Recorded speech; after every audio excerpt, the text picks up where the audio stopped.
Welcome back. We're in Lancaster, Pennsylvania. We're here for the National Farm City Council Symposium, Agriculture, a Growing Story. We have a panel discussion underway. Joining us now is Jean Menapace, retired attorney and a consumer activist and advocate, I guess we could say both of those. Her experience goes back to several years ago, looking into why food prices were going up and what was really behind it, and wanted more information than what she was hearing and seeing in the media. That led to a very interesting few weeks, I guess, Gene, and months, as you wound up even going all the way to USDA with a group trying to get some answers. But the key here was you found there wasn't a lot of real in-depth, accurate reporting behind what really goes on with our food price situation. Right. We knew that prices were very high, and everything we were told to eat by, the administration said eat beef, and we ate beef, and it was hoarded and became scarce, so we ate chicken, and then we ate fish, and then peanut butter itself was so high that we had to do something about it, because lots of people that couldn't speak for themselves were being harmed, and I was a teacher and had access to a lot of people who were interested in helping others as well, and so we formed this group. And we went to, we picketed chain stores, and we went to the farm to see if we could find answers there. We went to wholesale houses, anywhere we could try to find information. And the press was saying that the senior citizens weren't able to afford food or medicine at the same time, and so they were eating dog food. So they knew what was happening, but they weren't telling us what it was. And finally we found out, after we went to Congress and testified, we found out that it was grain speculators that were hoarding the grain and artificially making the cost of food higher. And I was just talking to Chris, and the same thing is happening today. The economy is so bad that people are trying to find any way they can to make a dollar, and this, unfortunately, is one of the ways they're doing it. Well, it is interesting, because I think what you found through all that is there are many different links in the chain. And immediately when food prices go up, like we're seeing right now, people are saying, well, corn prices are high, so those corn farmers must be the reason behind it. They're getting those big high prices. And again, it gets back to we, as a general population, don't understand how small a part of the actual food price is what the farmer gets, and that there are all these other layers in between that have an impact. And as you mentioned, the outside interest of speculators, that's a big part of the whole food price picture. Not only that, when prices go up, the products the farmers have to buy to do what they're doing increase as well in every aspect. So they're making even less than they would have ordinarily. And you see very little of that reported in the general media. Oh, no. Unless you're actually looking into it yourself, you don't know that. So as an activist, if you will, or an advocate, or however we want to describe you, is that what you took out of that just the headlines themselves can be misleading, that there's much more to the story than what a lot of people are getting? I think in most aspects of life, you really have to look into things. You can't go into a store and buy a piece of clothing even, for example, and if it's coming from another country, you don't know what product is in that, if it's going to harm your family, if it's going to wreck your washing machine. All kinds of stupid little things can happen. You have to really investigate anything you purchase, and especially anything you eat or feed your family. And unfortunately, as a kindergarten teacher, everybody took their kindergartners to a farm. So you saw how wonderful it was, and the animals were great for the children. They don't do that enough in high school, when people get older. Even community colleges don't have, like for seniors, they could have courses for seniors to help educate them. I'm sure there are lots of farmers that would host small trips to their farm to see what's happening. Yeah, a lot of that is happening, but you're right. That is a good point. We need to educate all segments of our population about their food and where it comes from and how it's produced. Absolutely. You can't do anything unless you're educated. All right.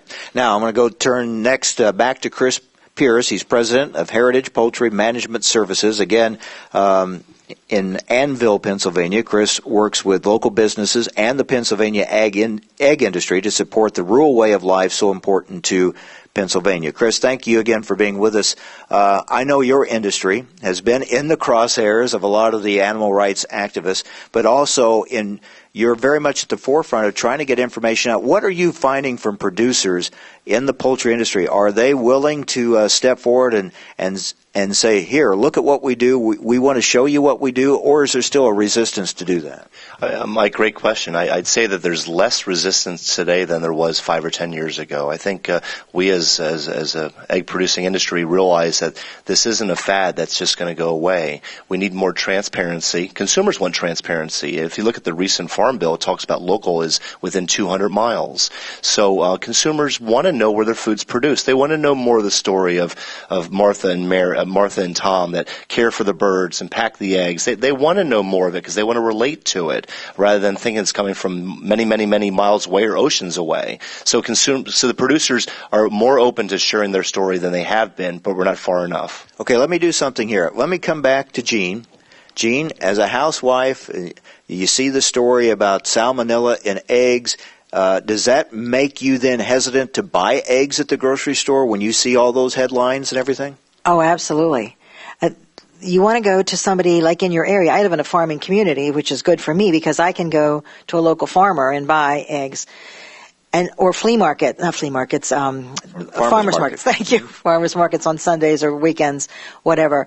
Because then you have a better chance of getting something that's fresh that you know that's not going to have been contaminated. Because you can go to the farm and see the situation, how it's been run. Okay, Chris, so a lot of people like to do that, and that's good. That's a growing industry, and we think that's great. But for those that still just want to go to the grocery store and buy eggs, how do you assure them then, in light of all that's been going on, that those eggs are going to be safe? Actually, with the whole situation that started in August with the egg recall, retailers are looking at things much differently now than they ever have. We produce eggs following the Pennsylvania Egg Quality Assurance Program, which is the most rigorous egg safety standard in the country. And so retailers now are looking. They're asking questions to their egg suppliers. What practices do you follow? Do you have salmonella control? What testing is going on? And these are good questions so that they can answer the questions for their customers. So the local grocery store is doing research for the housewife or the husband who doesn't have the voice or the time to do that. And that's where it needs to be. And that'll give a uniform answer. And with the results of that, then you'll have more compliance and a higher quality of egg safety and food safety nationally when retailers are asking. So you're saying the days for whatever type of producer you are, whether it's eggs or pork or whatever, the days of just saying, just trust me, you don't have to ask, you don't have to look, you just trust me, I'll do the right thing. You want there to be a trust there, but you also have to be willing to show them, right? Here's what I'm doing, and here's why I'm doing it. That's exactly right. The word again I use is transparency, and that's not for them to criticize how you're doing it. It's for you to prove your words have actions, and then that is the way of life for us in agriculture now. So how do you work with poultry producers in doing that?